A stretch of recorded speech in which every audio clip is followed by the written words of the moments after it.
ప్రేక్షక మహాశయులకు నమస్కారం. సర్వమంగళమాంగళ్యే శివే సర్వార్థ సాధకే శరణ్యే త్రయంబకీ దేవి నారాయణీ నమోస్తుతే.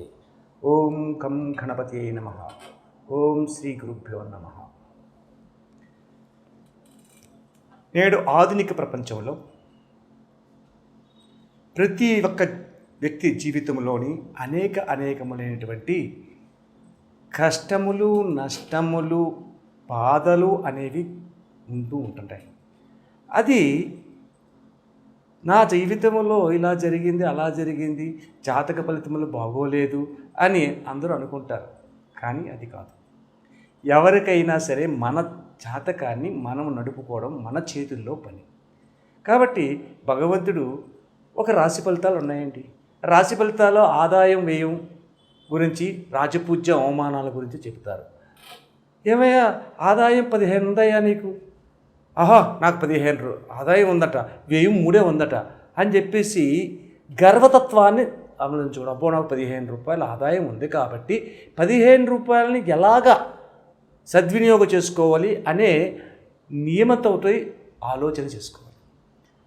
అలాగే నీకు బాగోలేదయా అంటే, బాగోలేదంటే నీకు ఏదో జరిగిపోతుందని కాదు, బాగోలేదు, జాగ్రత్తగా ఉండు. ప్రతి విషయంలోనే ఆచితూచి మాట్లాడుతూ జాగ్రత్తగా నడుచుకోవడం అనేది జరుగుతుంది. ఇది రాశి ఫలితముల యొక్క నిగూఢతత్వం. సరే, నేడు మే నెల నుండి రాశి ఫలితములలో 12 రాశి ఫలితములు ఏ రకంగా ఉన్నాయి, ఎవరికి ఏ విధమైనటువంటి సుఖ సంతోషాలను కలగజేస్తున్నాయి అన్నది మనం ఈ యొక్క వీడియో ద్వారా తెలుసుకుందాం. శుక్లపక్ష చవితి గురువారము, మృగశిర నక్షత్రము అయినటువంటి ఈ రోజు నాడు కుంభరాశి వారి ఫలితాలను వీక్షణ చేద్దాం. కుంభరాశి వారి ఫలితములను వీక్షణ చేసేంతే ఇందాకే మనం చెప్పుకున్నాం. నక్రశ్య కుంభరాశ నాయకే సూర్యనందన. కుంభరాశికి ఆధిపత్యాన్ని వహించిన వాడు సూర్యభగవానుడే. కానీ ఇక్కడ కుంభరాశికి ఏలినాటి శని ప్రభావం అధికముగా చూపించబడుతున్నది. ఏలినాటి శని ప్రభావం అధికంగా చూపించబడుతుంది అంటే ఏ రకమైనటువంటి పరిస్థితులు కలుగుతున్నాయి? అధికమైన కోపానికి గురి అయ్యే పరిస్థితులు కనబడుతున్నాయి. కుంభరాశిలో ఉన్న వ్యక్తులందరూ కూడా అత్యధికమైన కోపతాపములకు గురి అయ్యి ఏ పని చేసినా కూడా నష్టదాయకంగా చెట్ట చివరిదాకా వచ్చేది అయిపోతుంది. ఈ పని అయిపోతుందండి, ఇంకేముంది, పూర్తి చేసేస్తున్నాం, ఇంకా సాయంత్రానికి అయిపోతుంది అని చేతిలో ఉన్న డబ్బుని, సమయాన్ని, కాలాన్ని కాకుండా ఇంకా ఏయో మొత్తం అన్నీ ఖర్చు పెట్టుకుంటారు. సాయంత్రం వచ్చేసరికి ఆ పని అయిపోతుంది అన్నప్పుడు అవ్వలేదురా అబ్బాయి, నీకు ఇవాళకి అవ్వదు, మళ్ళీ వారం ట్రై చేయి. ఇటువంటి విధానం జరుగుతుంది. ఈ యొక్క కుంభరాశి వారి యొక్క విధానం ఈ రకంగా జరుగుతాం. సరే, కుంభరాశి వాళ్ళు ఉన్నవారు అన్నిటికీ ఇలాగే జరుగుతుందా? కుంభరాశి మీద ఏ గ్రహ దృష్టి ఉందయ్యా అనేది చూస్తే కుజున దృష్టి, పాద దృష్టితో కుజుడు చూస్తున్నాడు. అంటే కుజుడు ఏ రకానికి సంబంధించిన వాడు? ఇందాక మనం చెప్పుకున్నాం గతంలో, విద్యా విధానానికి సంబంధించిన వాడు. మే నెల విద్య, ఆగిపోయిన విద్యలు మళ్ళీ పునరుద్ధరణ చేసుకునే అవకాశాలు కలిగి ఉన్నాయి. ఈ కుంభరాశిలో ఉన్న విద్యార్థులు ఎవరైతే గతంలో కొన్ని పరీక్షలు తప్పి ఉన్నా అది మరల పునరుద్ధరణ చేసుకోవడానికి ప్రయత్నం చేస్తున్న కుజుని యొక్క దృష్టి ఎప్పుడైతే కలిగి ఉందో విద్య, డాక్టర్స్ అత్యధికమైన లాభదాయకం. డాక్టర్ చదివిన వాళ్ళు ఎవరైతే ఉన్నారో వాళ్ళకి అత్యధికమైన శుభదాయకం. ఎంబీబీఎస్ అవ్వచ్చు, లేకపోతే ఇంకోటి డెంటిస్ట్ అవ్వచ్చు, ఐ స్పెషలిస్ట్ అవ్వచ్చు.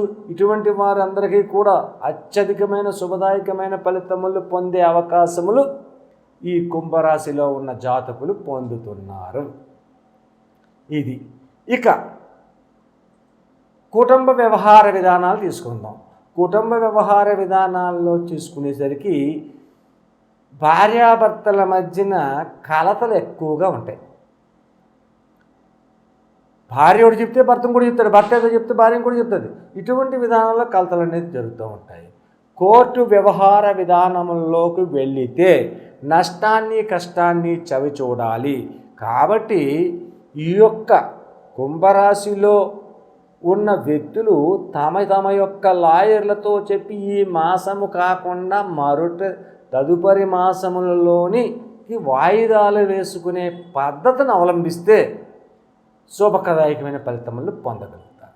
కాబట్టి ఈ కుంభరాశిలో ఉన్న వ్యక్తులు ఎవరైనా కూడా వాయిదా పద్ధతిని కోరండి.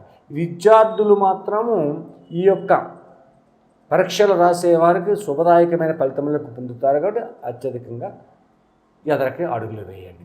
ఇటువంటి ఫలితములు పొందుతూ ఉన్నారు. ఇక ఉద్యోగ రంగంలో ఉన్నవారు కోపాలు తగ్గించాలండి. మీరు తొందరపాటు నిర్ణయాలు తీసుకోవద్దు.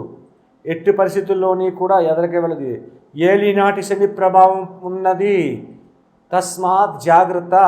కాబట్టి మీ కోపతాపములతోటి అధికారుల మీద ఏమాత్రము దుందుడుకు స్వభావంతో ప్రవర్తించినా ఉద్యోగం పోయే అవకాశం ఉంది. కాబట్టి జాగ్రత్త వహించండి. ఏలినాటి శని ప్రభావం అత్యధికంగా ఫలితములు చూపిస్తున్నది. కాబట్టి కుంభరాశి వారు ఎట్టి పరిస్థితుల్లోని కూడా తప్పటడుగు వేయకుండా ఆచితూచి అడుగులు వేస్తూ ఉండండి. సరేనండి. ఈ రకమైన ఫలితములుగా ఉంటే వివాహాది శుభ కార్యక్రమములు చేయాలి అనుకున్న వారి పరిస్థితి ప్రభావం ఈ మాసమయందు అత్యధికంగా వివాహ ముహూర్తాలు కలిగి ఉన్నాయి. బ్రహ్మాండమైన ముహూర్తాలు ఉన్నాయి. కాబట్టి ఈ విధానంలో మీరు ప్రయత్నం చేయండి. మానవ ప్రయత్నం లేకుండా ఏ పని జరగదు. గాలిలో దీపం పెట్టి దేవుడా నీ దీపారం అంటే దేవుడికి అనేక రకాల పనులు ఉన్నాయి, మనకంటే ఎక్కువ పనులు ఉన్నాయి ఆయనకి. కాబట్టి ఆయన నీ దీపాన్ని ఆపాలని చెప్పి అనుకోడు. దేవుడి మీద దృష్టిని మరలించి దేవుడి మీద నమ్మకాన్ని పెట్టించి దేవుడా గాలిలో దీపం ఉంది అని మన వంతు సహాయం చేతులు అడ్డు పెట్టో ఏదో చేస్తూ ఉంటే అప్పుడు ఆ భగవంతుడు అయ్యి అంత కష్టపడుతున్నాడో నా మీద నమ్మకం పెట్టుకుని ఆ దీపాన్ని ఆరనివ్వకుండా కాస్తంత దైవ బలాన్ని చేకూరుస్తాడు. అంతేకాని మనం ఏమీ చేయకుండా దేవుడే చూసుకుంటానంటే దేవుడు ఏం చూసుకోడు. నీలాంటి దీపాలు చాలా ఉన్నాయి ఆయనకి. కాబట్టి ప్రయత్న విధానాన్ని ఉండాలి. ఆ ప్రయత్న విధానాన్ని అవలంబించుకుంటే వివాహాది శుభకార్యములు శుభవంతంగా పూర్తి చేయడం అనేది జరుగుతూ ఉంటుంది. కాబట్టి ఈ యొక్క కుంభరాశి వారు వివాహాది శుభకార్యములు చేయదలసిన వారు కూడా అధికంగా దైవం మీద ఆధారం పడి దైవ నిర్ణయ విధానంగా ఆలోచన చేసుకుని ఎదరికి వెళ్తే అన్ని శుభదాయకమైన ఫలితాలు పొందుతారు. అలాగే ఏలినాటి శని ప్రభావం వలన అధికంగా నష్టాన్ని కష్టాన్ని పొందుతున్నారని చెప్పేసి మనం అనుకున్నాం. కాబట్టి ఈ నష్టాన్ని కష్టాన్ని పొందడానికి తగ్గించుకుని ఎదరికి తగ్గించుకుంటే మొత్తం పోదు. మనం ఎంత చేసినా కొన్ని ఉద్ధృత తగ్గుతుంది. ఉద్ధృత తగ్గి శాంతితత్వంగా నడుస్తుంది. అంతేగాని పూర్తిగా పోతుందండి అన్నది కాదు. ఈ యొక్క కుంభరాశి వారు అవలంబించవలసిన విధానం ఏమిటయ్యా అంటే పార్వతీ పరమేశ్వరుల యొక్క విధానాన్ని అవలంబించాలి. పార్వతీ పరమేశ్వరులు అంటే శ్రీశైల క్షేత్ర విధానాన్ని తీసుకోండి. భ్రమరాంబ మల్లికార్జున స్వామి వారి దర్శనాన్ని చేసుకోవాలి. ఏమండి మేము ఎక్కడ ఒరిస్సాలో ఉన్నాం, శ్రీశైలం చాలా దూరం ఉంది, మేము ఎక్కడ వెళ్ళగలమండి? మీరు ఇలా చెప్తేను మీరే చెప్తున్నారు ఏలినాటి శని ప్రభావం వల్ల ధన నష్టాలు కష్టాలు ఉన్నాయని. ఎలాగెళ్ళగలమండి? రైట్, వెళ్ళలేదు. దగ్గరలో ఉన్న శివాలయం దగ్గర అమ్మవారి ఆలయంతో కలిపి ఉన్న శివాలయంలో వెళ్ళి అక్కడ అర్చన అలాగే అభిషేకాన్ని నిర్వర్తించండి. అభిషేకం చేసే విధానములలో చెరుకు రసాన్ని కంపల్సరిగా అభిషేకించాలి. చెరుకు రసం అభిషేకం చేసినందువల్ల అనేక రకమైనటువంటి హితి బాధలు తొలగుతాయి. చెరుకు రసం అభిషేకంతో పాటు పచ్చకర్పూరం అనేది అమ్ముతారు. ఆ పచ్చకర్పూరాన్ని శుభ్రంగా పౌడర్గా నూరి ఆ నూరిన పౌడర్ని నీళ్ళల్లో కలిపి ఆ నీళ్ళు అభిషేకించాల జరగాలి. అలాగే అమ్మవారి దగ్గర ఆరావళి అనే కుంకుమతో అష్టోత్తర పూజ చేపించి అమ్మవారికి నివేదనగా పులిహోర, చింతపండుతో చేసిన పులిహోర నివేదన చేసి అమ్మవారికి నివేదన చేసిన పులిహోరని 4-5 ఒక 6 పంచండి, తినిపించండి, మీరు తినండి. దీని వలన ఏలినాటి శని ప్రభావంలో ఉన్నటువంటిది తొలగి శుభదాయకమైన ఫలితములు పొందడానికి ఎంతో అవకాశాలు కలిగి ఉన్నాయి. కాబట్టి కుంభరాశిలో ఉన్న ప్రతి వ్యక్తి కూడా ఈ ఆచరణని ఆచరిస్తే అత్యధికమైన శుభ ఫలితములు పొంది సుఖ సంతోషములతో ఈ మాసమంతా గడపగలరు. ఆయుష్మాన్ భవ.